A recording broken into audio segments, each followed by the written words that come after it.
प्राणों से प्यारे विद्यार्थियों, साथियों, आज हम चर्चा करेंगे अंतर्राष्ट्रीय राजनीति में हांस जे मार्गेनथाउ के यथार्थवादी सिद्धांत का योगदान या महत्व। जैसा कि मैंने यहाँ नोट किया है, अंतर्राष्ट्रीय राजनीति के अध्ययन में मार्गेनथाउ का योगदान या हांस जे मार्गेनथाउ के राजनीतिक यथार्थवादी उपागम का योगदान। मतलब आज हमें ये समझना है कि हांस जे मार्गेनथाउ ने जो राजनीतिक यथार्थवादी उपागम दिया है, हांस जे मार्गेनथाउ ने जो यथार्थवाद के 6 सिद्धांत दिए हैं, उन 6 सिद्धांतों का अंतर्राष्ट्रीय संबंधों को, अंतर्राष्ट्रीय राजनीति को, अंतर्राष्ट्रीय घटनाओं को समझने में क्या योगदान दिया है, क्या भूमिका रही है। ठीक है बेटा, तो सर्वप्रथम प्रतिदिन जो एक लेक्चर मैं मेरे YouTube चैनल पर अपलोड करता हूं, उसकी जानकारी सूचना आपको प्राप्त हो सके, इसके लिए हमारे YouTube चैनल को सब्सक्राइब अवश्य कीजिएगा। आशा करता हूं आपने सब्सक्राइब कर दिया होगा। Thank you very much, thank you very much. Yes dear students, ध्यान दें, लेक्चर नंबर 16 पार्ट नंबर 4 अर्थात हांस जे मार्गेनथाउ के राजनीतिक यथार्थवादी सिद्धांत का पार्ट 4 ले रहे हैं आज हम। यह बात आपको ध्यान में रखनी है। मैंने आपको पहले भी कई बार कह दिया है कि आपको यदि चाहे अंतर्राष्ट्रीय राजनीति हो, लोक प्रशासन में कोई भी पेपर क्यों ना हो, यदि उसे ठीक से समझना है तो मैं जिस रूप में क्रमबद्ध रूप में आपको समझाता हूँ, व्यवस्थित रूप में समझाता हूँ, क्रमबद्ध रूप में जो लेक्चर अपलोड करता हूँ, आपको उसी अनुरूप उन्हें समझना है। यदि आपने उसमें अति व्यापन का प्रयोग किया, मतलब यहाँ मैं कहूँ कि एक लेक्चर आपने देख लिया, दूसरे नंबर का छोड़ दिया, फिर तीसरा देख लिया, तो इससे आपको समझने में परेशानी आएगी। यदि व्यवस्थित रूप में, क्रमबद्ध रूप में, आप चरणबद्ध रूप में इसको समझ रहे हैं तो आपको किसी भी रूप में कोई परेशानी नहीं आएगी। तो बेटा आज हमें क्या समझना है, अंतर्राष्ट्रीय राजनीतिक अध्ययन में मार्गेनथाउ का क्या योगदान रहा है। इससे पहले मैंने आपको ये बता दिया था कि हांस जे मार्गेनथाउ का राजनीतिक यथार्थवादी उपागम क्या है। इसके बाद में मैंने ये समझाया था कि हांस जे मार्गेनथाउ का यथार्थवादी सिद्धांत है। इसके अंतर्गत इन्होंने जो 6 सिद्धांत दिए हैं, कितने 6 सिद्धांत दिए, वो 6 के 6 सिद्धांत मैंने डायग्राम के माध्यम से समझा दिए। आज तो हमें ये देखना है कि वास्तव में इसका योगदान क्या है। अब इसके बाद में यदि हम चर्चा ये करें कि भाई इसकी आलोचना, तो इससे पीछे वाला ही जो लेक्चर है मैंने इसकी आलोचना का भी अपलोड कर दिया है। मतलब हांस जे मार्गेनथाउ के राजनीतिक यथार्थवाद की सामान्य पृष्ठभूमि भी समझा दी है, इसके 6 सिद्धांत है वो भी समझा दिए हैं, और मार्गेनथाउ के यथार्थवादी सिद्धांत की आलोचना भी मैंने आपको समझा दी है। ये 3 भागों में मैंने समझाया है, और चौथे भाग में हम हांस जे मार्गेनथाउ के यथार्थवादी उपागम या दृष्टिकोण या सिद्धांत का क्या योगदान, महत्व, भूमिका रही है, इसको समझा रहा हूँ मैं। ये चारों लेक्चर समझने के बाद में आपको हांस जे मार्गेनथाउ के यथार्थवादी सिद्धांत को समझने में कहीं कोई दिक्कत नहीं आएगी। तो डियर स्टूडेंट्स, सबसे पहले तो आपको ध्यान रखना है क्या, क्योंकि हम इसके योगदान और महत्व को समझने जा रहे हैं कि भाई अंतर्राष्ट्रीय राजनीति को है, अंतर्राष्ट्रीय संबंधों को समझने में जो है हांस जे मार्गेनथाउ के सिद्धांत ने क्या योगदान दिया है, मतलब मार्गेनथाउ वाद ने क्या योगदान दिया है। तो आप सबसे पहले अंतर्राष्ट्रीय राजनीति के संदर्भ में हांस जे मार्गेनथाउ ने ये कहा है, क्या कहा है कि प्रत्येक प्रकार की राजनीति, चाहे घरेलू राजनीति हो या अंतर्राष्ट्रीय राजनीति हो, शक्ति के लिए संघर्ष है। घरेलू राजनीति का तात्पर्य यहाँ होगा राष्ट्रीय राजनीति से। मतलब फिर वो है, दोहरा रहा हूँ यहाँ में, हांस जे मार्गेनथाउ कहते हैं कि सभी प्रकार की राजनीति, चाहे घरेलू राजनीति हो, घरेलू राजनीति का मतलब राष्ट्रीय राजनीति, चाहे घरेलू राजनीति हो या अंतर्राष्ट्रीय राजनीति हो, शक्ति के लिए संघर्ष है। मतलब हांस जे मार्गेनथाउ अपने राजनीतिक यथार्थवादी दृष्टिकोण के अंतर्गत ये कहते हैं, क्या कहते हैं कि राजनीति शक्ति के लिए संघर्ष है। अर्थात यहाँ हांस जे मार्गेनथाउ ये कहते हैं कि सभी राष्ट्र राज्य अपने अपने राष्ट्रीय हितों की रक्षा का लगातार प्रयास करते हैं, और सभी राष्ट्र राज्यों में राष्ट्रीय हितों को लेकर के टकराव, मनमुटाव होता रहता है। इसे ही शक्ति के लिए संघर्ष की संज्ञा दी जाती है। तो वास्तविक रूप में देखा जाए तो शक्ति के लिए संघर्ष प्राचीन समय से ही हो रहा है, चाहे हम प्राचीन समय की बात करें, मध्ययुग की बात करें और चाहे हम आधुनिक युग की बात करें, किसी न किसी रूप में सभी राष्ट्र राज्यों के बीच में शक्ति के लिए संघर्ष हो रहा है। हम यदि इसको, जैसे हांजे मार्गेंथाउ ने सबसे पहले ये कहा है कि भी व्यक्ति स्वभाव से स्वार्थी होता है, जंगली होता है, तो मतलब व्यक्ति के व्यवहार के आधार पर ही इन्होंने अंतर्राष्ट्रीय राजनीति को समझाने का प्रयास किया है। तो वास्तविक रूप में एक व्यक्ति दूसरे व्यक्ति के ऊपर अपना प्रभुत्व स्थापित करना चाहता है, एक व्यक्ति दूसरे व्यक्ति के व्यवहार को नियंत्रित करना चाहता है। ठीक इसी प्रकार से हांजे मार्गेंथाउ ने यहाँ ये कहा है कि एक राष्ट्र राज्य दूसरे राष्ट्र राज्य के व्यवहार को अपने नियंत्रण में, अपने अधीन लाने का प्रयास करता है। यही शक्ति के लिए संघर्ष है। तो निश्चित रूप में कहा जा सकता है कि हांजे मार्गेंथाउ ने राजनीतिक यथार्थवादी सिद्धांत के द्वारा अंतर्राष्ट्रीय राजनीति को समझने के लिए काफ़ी कुछ हद तक प्रयास किया है। चाहे समग्र रूप में अंतर्राष्ट्रीय राजनीति को ना समझें, लेकिन कुछ अंशों के रूप में, कुछ अंशों के रूप में, कुछ इकाइयों के रूप में अंतर्राष्ट्रीय राजनीति को समझा जा सकता है। ये बात पूर्णतया सत्य है। अब हम इसकी एक एक बात को यहाँ ले रहे हैं, ध्यान दें बेटा। सबसे पहले तो ये ध्यान रखना है आपको, चूंकि हमें पिछले लेक्चर से इसको जोड़ना जरूरी है। मेरा भरसक प्रयास रहता है मैं चाहे कोई भी टॉपिक आपको समझाऊं, लेकिन उसमें क्रमबद्धता जरूर होती है। तो इससे पीछे वाला लेक्चर जो हमारा था, लेक्चर नंबर 16 पार्ट नंबर 3 में हमने हांजे मार्गेंथाउ के यथार्थवादी सिद्धांत की आलोचना की थी। तो यहीं से इसकी शुरुआत करेंगे, उसके बाद में इसके योगदान को देखेंगे। तो मैंने आपको बताया है बेनो वासरमैन, रॉबर्ट टक्कर, स्टैनले हॉफमैन और केनेथ वाल्टज ने हांजे मार्गेंथाउ के यथार्थवादी सिद्धांत की कटु आलोचनाएं की हैं। क्या की है? कटु आलोचनाएं की हैं, गंभीर आलोचनाएं की हैं। ये 4 जो आलोचक हैं ये महत्वपूर्ण है।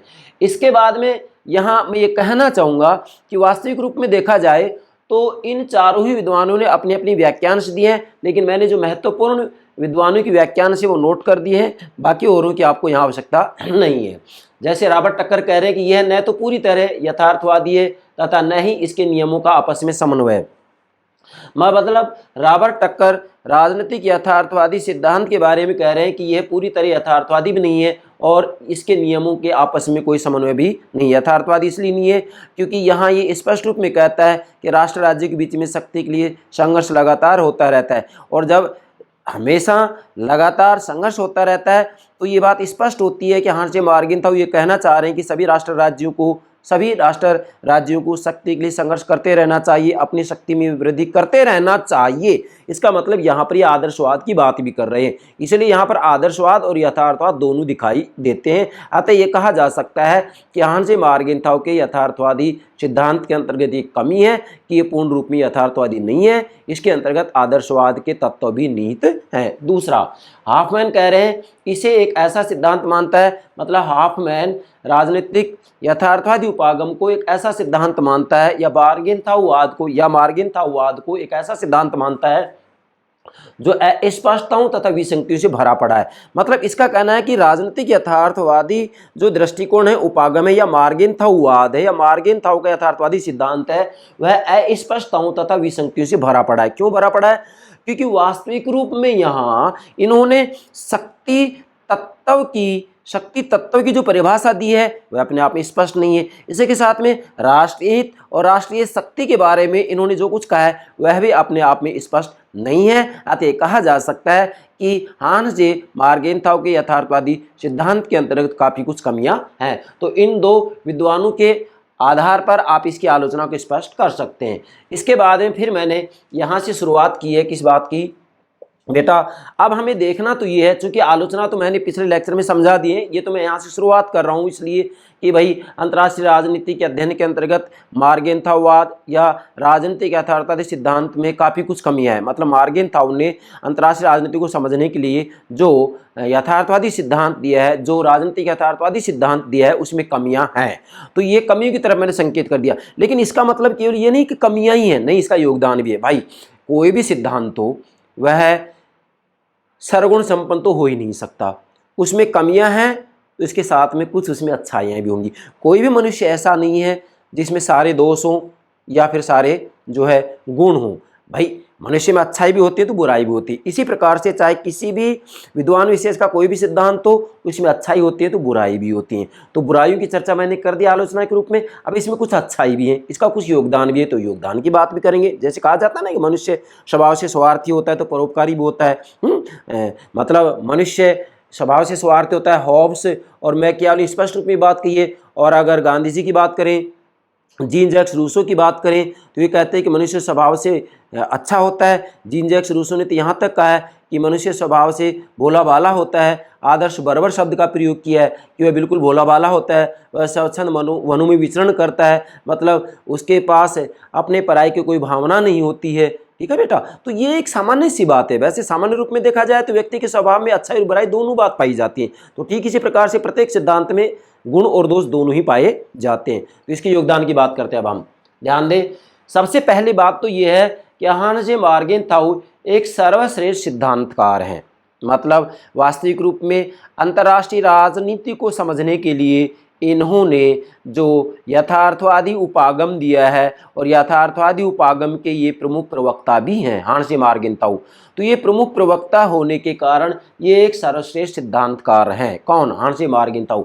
लेकिन इसी के साथ में तथा पूर्वाग्रहों से ग्रसित सिद्धांतकार बताते हैं, अर्थात आलोचक इसे पूर्वाग्रहों से ग्रसित सिद्धांतकार बताते हैं। इनका कहना है कि ये पूर्वाग्रहों से ग्रसित है, मतलब ये कुछ ऐसी मान्यताओं को पहले से ही लेकर के चलता है जिसके आधार पर अंतर्राष्ट्रीय राजनीति को समझाता है। जैसे मानव स्वभाव की बात आती है तो मानव स्वभाव के बारे में हॉब्स और मैकियावेली ने कहा है कि मानव स्वभाव से स्वार्थी होता है। जैसे मैकियावेली कह रहे हैं कि मानव स्वभाव से स्वार्थी, धूर्त, धोखेबाज, छली, कपटी और पशु से ज्यादा हिंसक होता है। हॉब्स कहते हैं कि मानव स्वभाव से स्वार्थी, हृदयहीन होता है। अब यहाँ हांस मार्गेनथाउ ने, मैकियावेली और हॉब्स ने मानव स्वभाव के बारे में जो कुछ ही बताया है, क्या मानव स्वभाव के बारे में जो कुछ ही बताया है उसको ही अपने सिद्धांत का आधार बनाया है। और इस आधार पर ये कह दिया है कि सभी राष्ट्र राज्यों का जो व्यवहार होता है वह व्यवहार भी अपने स्वार्थ के ऊपर ही आधारित होता है, जो कि राष्ट्रीय हित पर आधारित होता है। अर्थात सभी राष्ट्र राज्य की विदेश नीतियों का जो आधार होता है राष्ट्रीय हित होता है, और राष्ट्रहित एक प्रकार से प्रत्येक राष्ट्र राज्य का अपना स्वार्थी तो होता है। तो डेफिनेटली ये कहा जा सकता है कि हांस मार्गेनथाउ मानव स्वभाव के बारे में जो पहले तय कर चुका है कि मानव स्वभाव से स्वार्थी और जंगली होता है, तो इसका पूर्वाग्रह है। अर्थात वास्तविक रूप में हांस मार्गेनथाउ का यथार्थवादी सिद्धांत पूर्वाग्रहों से ग्रसित सिद्धांत भी है ये, इसलिए इसमें दोनों बातें पाई जाती हैं। इस सिद्धांत में अच्छाई भी है तो बुराई भी है। तो बुराइयों की चर्चा, आलोचना की चर्चा मैंने पहले कर दी है। अब आगे बढ़ते हैं। क्यूनसी राइट ने उनके सिद्धांत को अपूर्ण माना है क्योंकि उसमें राष्ट्रीय नीति पर प्रभाव डालने वाले तत्वों की कोई चर्चा नहीं की गई है। अर्थात यहाँ क्यूनसी राइट भी जो है हांस मार्गेनथाउ के यथार्थवादी सिद्धांत की आलोचना कर रहे हैं। इसके बाद में रेमो आरो कह रहे हैं मार्गेनथाउ का सिद्धांत अधूरा है क्योंकि उसमें राष्ट्रीय नीति और विचारधारा के पारस्परिक संबंध को विस्मृत कर दिया गया है, भुला दिया गया है। तो रेमो और भी इसके अंतर्गत कमी बता रहे। अब यहाँ ये 1 2 3 4 4 विद्वानों की व्याख्यान से नोट करेंगे, ये आपको इसकी आलोचना के अंतर्गत काम आएंगी। पिछला लेक्चर मैंने आलोचनाओं से संबंधित ही अपलोड किया है। अब हमें आज का जो लेक्चर है वो तो किससे संबंधित है? हांस मार्गेनथाउ का योगदान क्या है, मतलब अंतर्राष्ट्रीय राजनीति को, अंतर्राष्ट्रीय संबंधों को, अंतर्राष्ट्रीय घटनाओं को समझने में हांस मार्गेनथाउ का राजनीतिक यथार्थवादी सिद्धांत की क्या भूमिका है, क्या योगदान है। ठीक है बेटा, लिखेंगे यहाँ पर, नोट करें मार्गेनथाउ का योगदान, मतलब अंतर्राष्ट्रीय राजनीति के अध्ययन में हांस मार्गेनथाउ का क्या योगदान रहा है ना। अब योगदान की बात आती है तो इसमें मैंने सामान्य से रूप में देखा है, ज़्यादातर किताबों के अंतर्गत मुश्किल से 10-5 लाइनों में ही इसको समझा रखा है, लेकिन मैंने यहाँ भरसक प्रयास किया है कि मैं आपके लिए बिंदु बनाऊं, जिससे बिंदुओं के माध्यम से, पॉइंट्स के माध्यम से आप हांस मार्गेनथाउ के अंतर्राष्ट्रीय राजनीति के अध्ययन में क्या महत्व योगदान है इसको अच्छे से समझ सकें। आपके सामने मैंने यहाँ पर 11 बिंदु तैयार किए बेटा। इस तरीके से यदि आप देखेंगे तो मैंने यहाँ विशेष प्रयास किया है, चाहे उत्तर प्रदेश के राइटर हों, राजस्थान के राइटर हों, दिल्ली के राइटर हों, बिहार के राइटर हों, मैं सभी लेखकों की किताबों को देख करके और उसका निष्कर्ष निकाल करके, मूल्यांकन कर करके, और उसके बाद में मैं स्वयं भरसक प्रयास करता हूं कि मेरे विद्यार्थियों को अच्छे से अच्छे रूप में समझाऊं, और मैं ये भी भरसक प्रयास करता हूं कि बिंदुओं के रूप में समझाऊं। मैंने सभी किताबों का अध्ययन किया, इसके अंतर्गत इस रूप में नहीं समझाया गया, तो मैंने स्वयं ने अपने विवेक से यहाँ बिंदु बनाते हुए आपको समझाने का प्रयास किया है। तो आप नोट करते जाएं। पहला योगदान क्या है? उन्होंने यथार्थवाद को एक स्वरूप और दिशा प्रदान किए। मतलब हांसे मार्गेंथाउ ने जो यथार्थवादी उपागम है उसको एक दिशा प्रदान की, एक स्वरूप प्रदान किया है। क्योंकि हांसे मार्गेंथाउ से पहले जो यथार्थवादी उपागम था, यथार्थवादी दृष्टिकोण था, वो इधर उधर बिखरा हुआ था, अस्त व्यस्त था। उसको व्यवस्थित रूप किसने दिया है? हांसे मार्गेंथाउ ने दिया है। इसलिए हांस जे मार्गेंथाउ ही हांस जे मार्गेंथाउ ही यथार्थवादी उपागम के प्रमुख प्रवक्ता कहलाते हैं। नंबर 1। दूसरा है राजनीतिक यथार्थवाद उनके हाथों में पहुंचकर विशिष्ट दर्शन के रूप में उभर कर सामने आया। मतलब राजनीतिक यथार्थवाद उनके हाथों में, किनके हाथों में? मार्गेंथाउ के हाथों में। उनके हाथों में पहुंचकर विशिष्ट दर्शन के रूप में उभर कर सामने आया। मतलब हांसे मार्गेंथाउ से पहले जो यथार्थवाद था वो अस्त व्यस्त था, इधर उधर बिखरा हुआ था, और हांसे मार्गेंथाउ ने इसको एक विशिष्ट दर्शन का रूप दे दिया और ये कहा, क्या कहा कि राष्ट्र राज्यों के बीच में राष्ट्रीय हितों को लेकर के मनमुटाव, टकराव होता रहता है और सभी राष्ट्र राज्य अपनी अपनी शक्ति में वृद्धि का प्रयास करते हैं। इसे ही शक्ति के लिए संघर्ष कहा जाता है। इसी कारण हांसे मार्गेंथाउ ने कहा है कि सभी प्रकार की राजनीति, चाहे घरेलू राजनीति हो या अंतर्राष्ट्रीय राजनीति हो, शक्ति के लिए संघर्ष है। क्या? शक्ति के लिए संघर्ष है। और शक्ति के लिए संघर्ष दो व्यक्तियों में भी होता है, दो परिवारों में भी होता है, दो समूहों में भी होता है, दो दलों में भी होता है और दो देशों में भी होता है। जब दो देशों में होता है तो अंतर्राष्ट्रीय राजनीति के अध्ययन के अंतर्गत सम्मिलित हो जाता है। नेक्स्ट, तीसरा है अंतर्राष्ट्रीय गठन में चमक उठा। अब देखो, वैसे देखें तो यहाँ पर हम इसको विशिष्ट दर्शन के रूप में अंतर्राष्ट्रीय गठन में चमक उठा, इसको बिंदु नंबर 2 में ही ले सकते हैं, क्योंकि इसको अलग से बनाते हैं तो फिर जो है आपको समझने में दिक्कत आएगी। बस इतना ही ध्यान रखेंगे।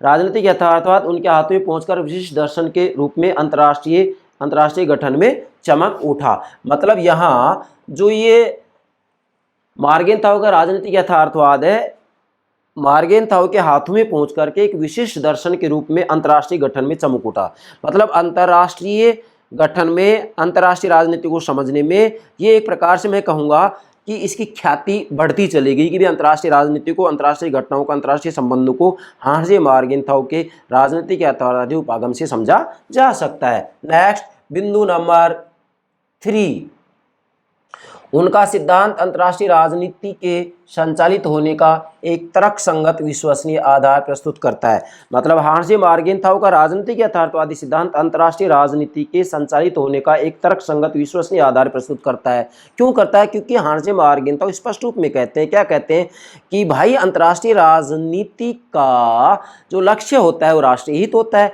और अंतर्राष्ट्रीय राजनीति की जो इकाई कार्यकर्ता होता है, अभिनेता होता है, वो राष्ट्र राज्य होता है, और अंतर्राष्ट्रीय राजनीति का साध्य और साधन शक्ति होता है। तो निश्चित रूप में यहाँ सभी राष्ट्र राज्य अपने राष्ट्रीय हितों की रक्षा का भरसक प्रयास करेंगे, और राष्ट्रीय हितों की रक्षा का भरसक प्रयास करेंगे तो इसके लिए उनको शक्ति चाहिए, तो शक्ति वृद्धि का प्रयास करेंगे। शक्ति वृद्धि का प्रयास करेंगे तो उनमें लगातार शक्ति के लिए संघर्ष होगा। इसलिए अंतर्राष्ट्रीय राजनीति को यहाँ अच्छे से अच्छे रूप में समझा जा सकता है। इसलिए हांसे मार्गेंथाउ कहते हैं कि सभी प्रकार की राजनीति, चाहे घरेलू राजनीति हो चाहे अंतर्राष्ट्रीय राजनीति हो, शक्ति के लिए संघर्ष है। तो अंतर्राष्ट्रीय राजनीति के संचालित होने का एक तर्कसंगत विश्वसनीय आधार प्रस्तुत करता है। यहां पर इन्होंने स्पष्ट रूप में कह दिया कि सभी राष्ट्र राज्य अपने अपने राष्ट्रीय हितों की रक्षा का प्रयास करेंगे। तो डेफिनेटली आज भी आप देख सकते हैं सभी राष्ट्र राज्यों की जो विदेश नीति होती है वो विदेश नीति वास्तविक रूप में उस राष्ट्र राज्य के राष्ट्रीय हित के आधार पर ही निर्धारित होती है। इसके बाद में इसका चौथा बिंदु बनता है, क्योंकि यहाँ बीच में एक क्रम टूट जाता है। चौथा बिंदु है सत्ता से ही स्वार्थ सिद्धि है। हांसे मार्गेंथाउ कहते हैं कि सत्ता से ही स्वार्थ सिद्धि है। यह मानो वह कुंजी है, कुंजी मतलब चाबी, वह कुंजी है जिससे अंतर्राष्ट्रीय राजनीति के समस्त बंद कपाट, दरवाजे, समस्त बंद कपाट खुल जाते हैं। मतलब हांसे मार्गेंथाउ ने सत्ता से ही स्वार्थ सिद्धि है। क्या? सत्ता से ही स्वार्थ सिद्धि है। अब इसके लिए सत्ता से स्वार्थ सिद्धि है तो सभी राष्ट्र राज्यों में शक्ति के लिए संघर्ष होता है। तो सत्ता से ही स्वार्थ सिद्धि है। जब तक हाथ में सत्ता नहीं आएगी तब तक स्वार्थ की सिद्धि नहीं होगी। तो सत्ता से ही स्वार्थ सिद्धि है, ये मानो वह कुंजी है, वह चाबी है जिससे अंतर्राष्ट्रीय राजनीति के समस्त बंद कपाट खुल जाते हैं। मतलब सत्ता से स्वार्थ सिद्धि होती है। हांस मार्गेनथाउ ने वास्तविक रूप में ये वो चाबी दी है जिस चाबी से, जिस कुंजी से अंतर्राष्ट्रीय राजनीति के समस्त बंद कपाट खुल जाते हैं। मतलब अंतर्राष्ट्रीय राजनीति की सभी परतों को उठा करके आसानी से समझा जा सकता है। अंतर्राष्ट्रीय संबंधों को, अंतर्राष्ट्रीय राजनीति को, अंतर्राष्ट्रीय घटनाओं को केवल सत्ता से ही स्वार्थ सिद्धि इस चाबी के माध्यम से आसानी से समझा जा सकता है। इसलिए तो हांस मार्गेनथाउ कहते हैं कि सभी प्रकार की राजनीति, चाहे घरेलू राजनीति हो, चाहे अंतर्राष्ट्रीय राजनीति हो, शक्ति के लिए संघर्ष है, शक्ति के लिए संघर्ष है। क्योंकि जब तक सत्ता हाथ में नहीं आएगी, जब तक वो शक्तिशाली नहीं होगा, तब तक दूसरों को अपने नियंत्रण में नहीं कर सकता कोई भी राष्ट्र राज्य, कोई भी व्यक्ति भी नहीं कर सकता, कोई समूह भी नहीं कर सकता, कोई राजनीतिक दल भी नहीं कर सकता। इसलिए सत्ता से स्वार्थ सिद्धि है, ये एक चाबी है। किसकी चाबी है? अंतर्राष्ट्रीय राजनीति के समस्त बंद कपाट, सभी बंद दरवाजों को खोलने की। अंतर्राष्ट्रीय राजनीति के जितने भी स्तर हैं उन सभी स्तरों को उठा करके आसानी से इसके आधार पर समझा जा सकता है। किसके आधार पर? सत्ता से स्वार्थ सिद्धि है, ये एक चाबी है, एक कुंजी है जिससे अंतर्राष्ट्रीय राजनीति को, अंतर्राष्ट्रीय संबंधों को आसानी से समझा जा सकता है। ये हांस मार्गेनथाउ का सबसे बड़ा योगदान है। इसके बाद में नेक्स्ट आता है 5 नंबर पर, 5वां योगदान। मार्गेनथाउ ने अंतर्राष्ट्रीय राजनीति में सैद्धांतिक अध्ययन की परंपरा स्थापित की। ध्यान दीजिएगा बेटा, हांस मार्गेनथाउ ने अंतर्राष्ट्रीय राजनीति में सैद्धांतिक अध्ययन की परंपरा स्थापित की। क्योंकि हांस मार्गेनथाउ से पहले अंतर्राष्ट्रीय राजनीति को कल्पना के आधार पर समझा जा रहा था, वास्तविक रूप में आदर्शवादियों का बोलबाला था। और वहाँ पर यही बात कही जा रही थी कि भी अंतर्राष्ट्रीय स्तर पर या दुनिया में से युद्धों को समाप्त किया जाना चाहिए और किया भी जा सकता है, ऐसा प्रयास किया जाए। लेकिन हांस मार्गेनथाउ ने स्पष्ट रूप में कह दिया कि देखो भाई, हमेशा के लिए युद्धों को समाप्त नहीं किया जा सकता। हाँ, युद्धों को रोका जरूर जा सकता है। और युद्धों को कैसे रोका जाए, इसके लिए स्वयं हांस मार्गेनथाउ कहते हैं कि भाई शक्ति प्रबंध के माध्यम से ऐसा किया जा सकता है। और शक्ति प्रबंध के साधन कौन कौन से हैं? राजनय मतलब कूटनीति, निशस्त्रीकरण और शस्त्र नियंत्रण। ये 3 शक्ति प्रबंध के ऐसे साधन हैं जिनसे कि युद्धों को रोका जा सकता है। पूर्ण रूप में तो युद्धों को समाप्त नहीं किया जा सकता। तो डेफिनेटली हांस मार्गेनथाउ ने अंतर्राष्ट्रीय राजनीति में सैद्धांतिक अध्ययन की परंपरा स्थापित की। मतलब सैद्धांतिक अध्ययन की, वैज्ञानिक अध्ययन की जो स्थापना होती है, प्रारंभ होता है, श्री गणेश होता है, वो हांस मार्गेनथाउ से ही होता है। इसलिए राजनीतिक यथार्थवाद का प्रमुख प्रवक्ता भी कौन कहलाता है? हांस मार्गेनथाउ कहलाता है। छठा योगदान इसका होगा बेटा 6, 7, 8, 9। ध्यान दें, यहाँ तक पहुँच गए। अब आगे बढ़ते हैं। सबसे बड़ा योगदान जो हांस मार्गेनथाउ का रहा है अंतर्राष्ट्रीय राजनीति को समझने में, मैंने लिखा है सबसे बड़ा योगदान सेकंड वर्ल्ड वार, मतलब द्वितीय विश्व युद्ध से पहले आदर्शवाद की वाग जाल में, आदर्शवाद का जो शब्द जाल था। क्योंकि आदर्शवाद ये कह रहे थे कि भी दुनिया में युद्धों को पूर्ण रूप में समाप्त किया जा सकता है। मतलब जो है दुनिया से हिंसा, युद्ध, अत्याचार, शोषण, तानाशाही पूर्ण रूप में समाप्त की जानी चाहिए। मतलब इनका कहना है कि विश्व में पूर्ण रूप में शांति स्थापित हो। ये आदर्शों की बात करें, मूल्यों की बात करें, कल्पना की बात करें। तो यहाँ दूसरे विश्व युद्ध से पहले आदर्शवाद के जो शब्द जाल थे, जो वाक जाल थे, उसमें उलझी हुई अंतर्राष्ट्रीय राजनीति को यथार्थवाद का सुदृढ़ सैद्धांतिक आधार प्रदान किया। मतलब दूसरे विश्व युद्ध से पहले जो अंतर्राष्ट्रीय राजनीति समझी जा रही थी वह कल्पना के आधार पर समझी जा रही थी, मूल्यों के आधार पर समझी जा रही थी, आदर्शों के आधार पर समझी जा रही थी। आदर्शवाद का बोलबाला था। आदर्शवाद के शब्द जाल में, आदर्शवाद की वाक जाल में अंतर्राष्ट्रीय राजनीति उलझी हुई थी और उससे अंतर्राष्ट्रीय राजनीति की वास्तविकता को नहीं समझा जा रहा था। अतः अंतर्राष्ट्रीय राजनीति की वास्तविकता को समझने के लिए ये जरूरी था, क्या जरूरी था कि अंतर्राष्ट्रीय राजनीति को आदर्शवाद के शब्दजाल या वाकजाल से निकाला जाए।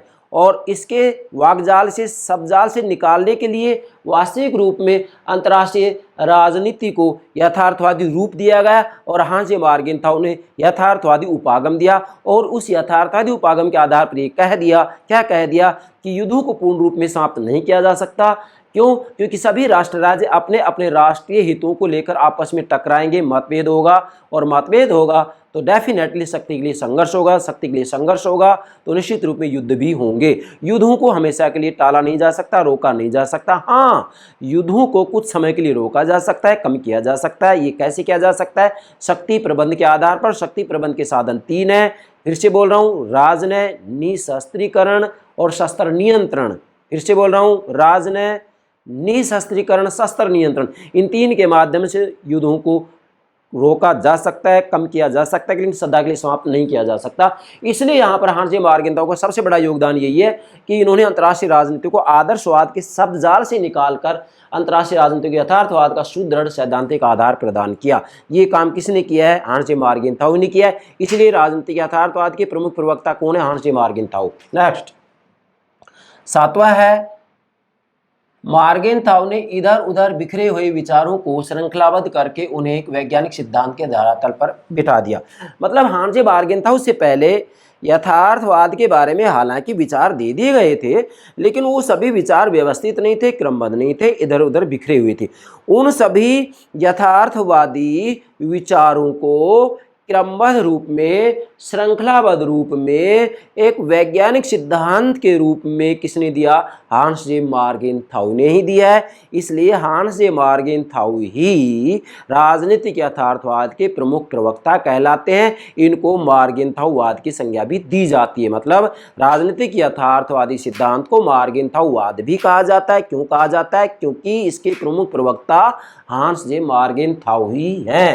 नेक्स्ट, इसके बाद में यहाँ 8वां है, अंतर्राष्ट्रीय व्यवहार का मानव स्वभाव से रिश्ता जोड़कर उन्होंने यथार्थवाद को एक ठोस दार्शनिक आधार प्रदान किया। बहुत महत्वपूर्ण बात है। मतलब हांस जे मार्गेंताओ ने अंतर्राष्ट्रीय व्यवहार का मानव स्वभाव से रिश्ता जोड़ करके उन्होंने यथार्थवाद को एक ठोस दार्शनिक आधार प्रदान किया। मतलब सबसे पहले हांस जे मार्गेंताओ ने मानव स्वभाव के बारे में बताया, और मानव स्वभाव के बारे में उन्होंने जो बताया है, इनके ऊपर प्रभाव पड़ा है मैकियावेली और होब्स का। और मैकियावेली ने स्पष्ट रूप में कहा था कि मनुष्य स्वभाव से स्वार्थी, धूर्त, धोखेबाज, छली, कपटी और पशु से भी ज़्यादा हिंसक होता है। और होब्स कह रहे हैं कि मनुष्य स्वभाव से स्वार्थी और हृदयहीन होता है?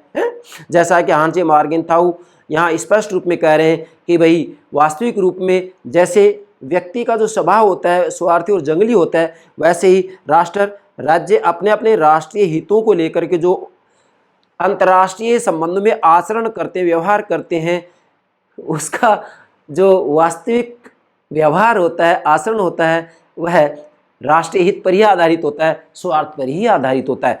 तो मतलब यहाँ हांस जे मार्गेंताओ वास्तव में मानव स्वभाव से इसका रिश्ता जोड़ते हैं। किसका? अंतर्राष्ट्रीय व्यवहार का। मतलब जैसे व्यक्तिगत स्तर पर व्यक्ति का जो स्वभाव होता है स्वार्थी होता है, सभी व्यक्ति अपने अपने स्वार्थ की बात करते हैं, अपने अपने हित की बात करते हैं, ऐसे ही हांस जे मार्गेंताओ कहते हैं कि अंतर्राष्ट्रीय स्तर पर सभी राष्ट्र राज्य अपने अपने हित अर्थात राष्ट्रीय हित की ही तो बात करते हैं।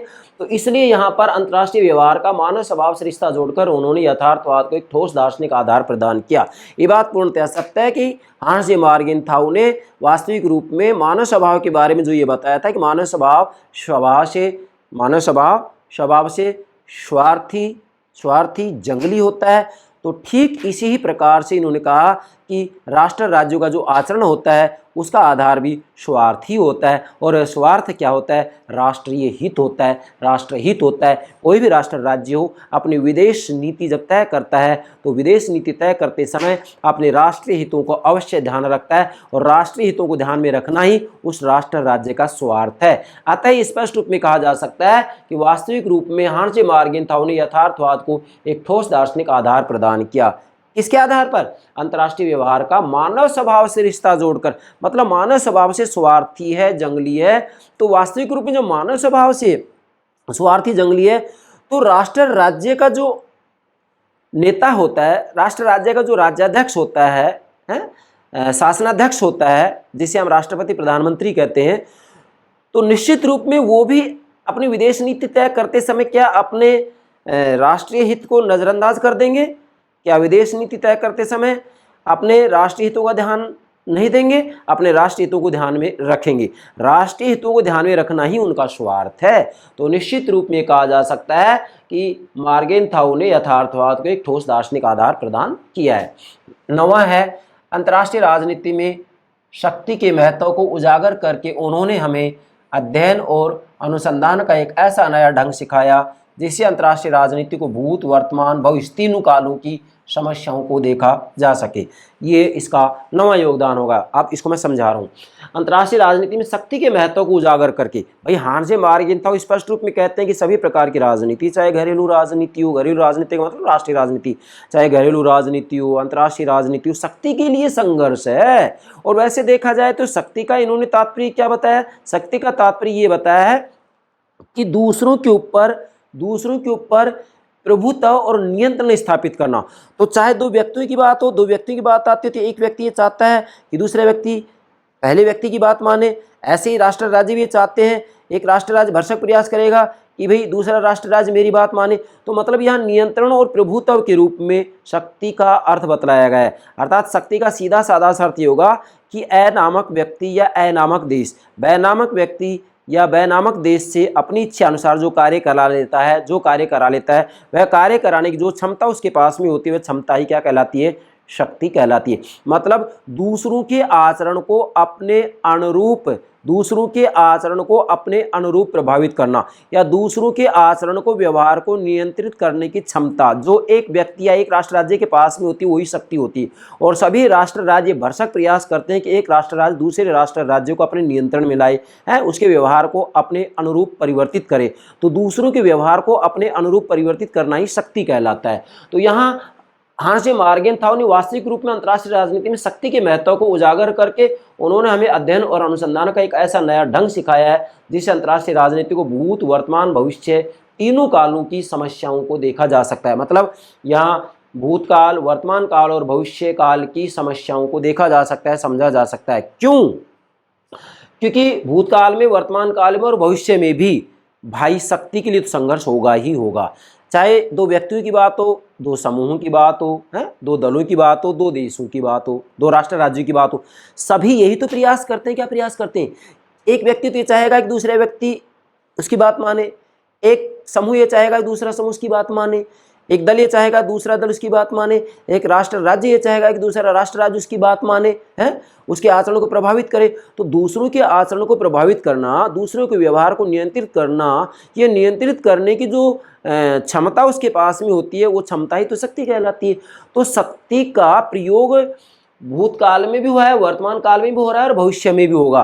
तो इन्होंने वास्तविक रूप में जो शक्ति है, पावर की जो संकल्पना दी, वो पावर की संकल्पना वास्तविक रूप में स्पष्ट करके इन्होंने जो है अध्ययन और अनुसंधान का ऐसा नया ढंग सिखा दिया जिससे अंतर्राष्ट्रीय राजनीति को भूतकाल, वर्तमान काल और भविष्य काल की समस्याओं को देखा जा सकता है, उनकी समस्याओं को समझा जा सकता है। और इससे ज़्यादा इनका क्या योगदान हो सकता है? किनका? हानजे मार्गेंथाउ का। मतलब यहाँ मैं मेरे अनुरूप तो ये कहूँगा कि भूतकाल, वर्तमान काल और भविष्य काल की समस्याओं को या भूतकाल की अंतर्राष्ट्रीय समस्याओं को, वर्तमान काल की अंतर्राष्ट्रीय समस्याओं को, भविष्य के अंतर्राष्ट्रीय समस्याओं को या भूतकाल के अंतर्राष्ट्रीय संबंधों को, वर्तमान काल के अंतर्राष्ट्रीय संबंधों को और भविष्य के अंतर्राष्ट्रीय संबंधों को या भूतकाल के अंतर्राष्ट्रीय राजनीति को, वर्तमान काल के अंतर्राष्ट्रीय राजनीति को और भविष्य के अंतर्राष्ट्रीय राजनीति को वास्तविक रूप में शक्ति के आधार पर आसानी से समझा जा सकता है। क्यों? क्योंकि हानजे मार्गेंथाउ कह रहे हैं कि प्रत्येक प्रकार की राजनीति, चाहे घरेलू राजनीति हो, अंतर्राष्ट्रीय राजनीति हो, शक्ति के लिए संघर्ष है। ये इसकी मूल बात है, इसको आपको ध्यान में रखना है। अब यहाँ पर मैंने आपके लिए दो व्याख्यान फिर से नोट किए हैं, ये इसके योगदान के संदर्भ में बता रहे हैं। केनेथ वाल्टज कह रहे हैं मार्गेंथाउ से हमें अंतर्राष्ट्रीय राजनीति का कोई सुनिश्चित सिद्धांत चाहे न मिलता हो, पर उसे सिद्धांत रचना के लिए पर्याप्त सामग्री अवश्य मिलती है। मतलब ये इसकी प्रशंसा कर रहे हैं। ठीक है, आलोचकों ने आलोचना की है, लेकिन योगदान की बात कर रहे हैं। केनेथ वाल्टज कह रहे हैं कि मार्गेंथाउ, मैंने शॉर्ट में लिखा है, मार्गेंथाउ से हमें अंतर्राष्ट्रीय राजनीति का कोई सुनिश्चित सिद्धांत चाहे न मिलता हो, मतलब चाहे हानजे मार्गेंथाउ ने कोई ऐसा सुनिश्चित सिद्धांत नहीं दिया हो जिससे कि अंतर्राष्ट्रीय राजनीति समग्र रूप में समझा जा सके, लेकिन फिर भी उससे सिद्धांत रचना के लिए पर्याप्त सामग्री अवश्य मिलती है। मतलब हानजे मार्गेंथाउ की राजनीतिक यथार्थवादी उपागम दृष्टिकोण या सिद्धांत से हमें ऐसी सामग्री तो अवश्य मिलती है जिससे कि वास्तविक रूप में एक ऐसे सिद्धांत का निर्माण किया जा सकता है जिससे कि अंतर्राष्ट्रीय राजनीति को अच्छे से समझा जा सके। जैसे राजनीति विज्ञान का जब हम अध्ययन करते हैं तो राजनीति विज्ञान में भी राजनीतिक विकास का जो सिद्धांत है, उपागम है, वो राजनीतिक विकास की अवधारणा एक ऐसी अवधारणा है जो कि वास्तविक रूप में आगे चल करके उसके आधार पर ही राजनीति विज्ञान को समझने के लिए सामान्य सिद्धांत का निर्माण किया जाएगा। ये तय मानिएगा, राजनीति विज्ञान में सामान्य सिद्धांत का यदि निर्माण होगा तो राजनीतिक विकास उपागम के माध्यम से ही होगा। ठीक इसी प्रकार से अंतर्राष्ट्रीय राजनीति को यदि ठीक से समझा जाएगा, अंतर्राष्ट्रीय राजनीति के लिए यदि कोई सामान्य सिद्धांत का निर्माण होगा तो डेफिनेटली मॉर्गेनथाउ वाद का जो सिद्धांत है इसको आधार रूप में स्वीकार किया जाएगा। नेक्स्ट, थॉम्पसन कह रहे हैं, क्या है ये, थॉम्पसन कह रहे हैं कि मॉर्गेनथाउ विश्व की राजनीति पर लिखने वाले समकालीन लेखकों में सबसे बड़ा है और उसे इस युग का अंतर्राष्ट्रीय राजनीति के सिद्धांत का निर्माण करने वाला प्रमुख विचारक मानना चाहिए। मतलब ये थॉम्पसन ने इसकी विशेष प्रशंसा की है, नोट कीजिएगा। इसके बाद में निष्कर्ष रूप में मैंने यहाँ नोट कर दिया है कि मॉर्गेनथाउ के सिद्धांत को अंतर्राष्ट्रीय राजनीति के एक पक्षीय सिद्धांत के रूप में ही स्वीकारना समीचीन होगा। ये बात सत्य है कि हांस जे मॉर्गेनथाउ ने अंतर्राष्ट्रीय राजनीति, अंतर्राष्ट्रीय संबंधों, अंतर्राष्ट्रीय घटनाओं को समझने में काफ़ी योगदान दिया है, लेकिन फिर भी मॉर्गेनथाउ के सिद्धांत को अंतर्राष्ट्रीय राजनीति के एक पक्षीय सिद्धांत के रूप में ही स्वीकार करना समीचीन होगा। एक पक्षीय सिद्धांत के रूप में ही स्वीकारना समीचीन होगा, उचित होगा, वांछनीय होगा। क्यों? क्योंकि ये केवल शक्ति संघर्ष की बात कर रहे हैं। किसकी बात करें? शक्ति संघर्ष की बात करें। और इन्होंने शक्ति की अवधारणा के आधार पर ही अंतर्राष्ट्रीय राजनीति को, अंतर्राष्ट्रीय संबंधों को, अंतर्राष्ट्रीय घटनाओं को समझाने का प्रयास किया है। इसलिए इसको एक पक्षीय सिद्धांत के रूप में स्वीकारना उचित होगा, श्रेष्ठ होगा। एक पक्षीय क्यों? क्योंकि ये केवल विरोध की बात करते हैं, सहयोग की बात नहीं करते हैं। ये अंत में आपको निष्कर्ष रूप में नोट करना है, क्योंकि जब तक ये निष्कर्ष रूप में ये बातें नोट नहीं करेंगे तब तक आपकी दिमाग में ये बात स्पष्ट नहीं हो पाएगी, क्या, कि हांस जे मॉर्गेनथाउ वास्तव में अंतर्राष्ट्रीय राजनीति को समझने के लिए एक पक्षीय तत्व की बात करते हैं, और वह एक पक्षीय तत्व है संघर्ष, विरोध। ये सहयोग की बात नहीं करते हैं, जबकि वास्तविक रूप में अंतर्राष्ट्रीय संबंधों में विरोध भी होता है तो सहयोग भी होता है। इसलिए इसको हम ये कहेंगे कि एक पक्षीय सिद्धांत के रूप में इसको स्वीकार करना उचित होगा, क्योंकि ये विरोध और सहयोग दोनों को स्वीकार नहीं करता है, केवल विरोध, संघर्ष और युद्ध को स्वीकार करता है, लेकिन सहयोग को, सहमति को स्वीकार नहीं करता है। अतः इस आधार पर आप कह सकते हैं कि मॉर्गेनथाउ के सिद्धांत को अंतर्राष्ट्रीय राजनीति, मतलब अंतर्राष्ट्रीय राजनीति के एक पक्षीय सिद्धांत के रूप में ही स्वीकारना समीचीन होगा, उचित होगा, श्रेष्ठ होगा, वांछित होगा। ये हो गया आपका अंतर्राष्ट्रीय राजनीति के अध्ययन में हांस जे मॉर्गेनथाउ का क्या योगदान है, क्या भूमिका है, क्या महत्व है। तो मुझे पूरा विश्वास है आप मॉर्गेनथाउ वाद को अच्छे से समझ गए होंगे। मैंने इसको 4 भागों में आपको अच्छे से समझाने का प्रयास किया है। ठीक है बेटा, okay, thank you very much.